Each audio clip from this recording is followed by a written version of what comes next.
بسم اللہ الرحمن الرحیم۔ اللہ کے نبی علیہ السلام نے فرمایا کہ تم لوگ ضرور بنی اسرائیل کی طرح متفرق ہو کر رہو گے، فرقہ فرقہ بن کر رہو گے، دونوں کی ایسی مماثلت ہوگی جیسے دو پیر کی جوتیاں ہوتی ہے۔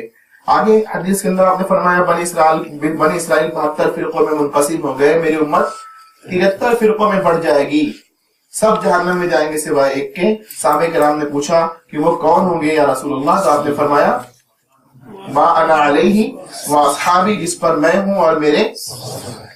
آپ لوگ بتائیے یہ اہل اسلام کہلوانے والے مختلف فرقوں میں حق والا کون ہے، نجات پانے والا کون ہے، جنت جانے والا کون ہے، اس کی نشانی کون بتلا رہا ہے؟ ہاں آپ دیکھیں یہ پیمانہ ما انا علیہ و اصحابی، یہ پیمانے کے دو جزو ہیں، یہاں سب کٹ کرتے ہیں۔ ما انا علیہ کا ترجمہ کیا ہے؟ جس پر میں ہوں۔ اس سے مراد نبی کی ذات ہے یا غیر نبی کی ذات ہے؟ نبی کی ذات ہے۔ وہ اصحابی، اور جس پر میرے نبی کی ذات ہے یا غیر نبی کی ذات ہے؟ غیر نبی کی ذات ہے۔ غیر نبی کی بات ماننا تقلید ہے یا غیر مقلدیت؟ تقلید ہے نا۔ اس پیمانے پر غیر مقلد ہرگز نہیں آ سکتا، صحیح ہے غلط؟ اور اگر آ جائے تو ہرگز غیر مقلد۔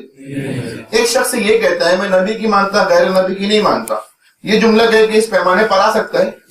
نہیں۔ اس کا مصداق کوئی ہو تو ہو، غیر مقلد ہرگز نہیں ہے۔ عالی مقام ہیں دیوبند والے۔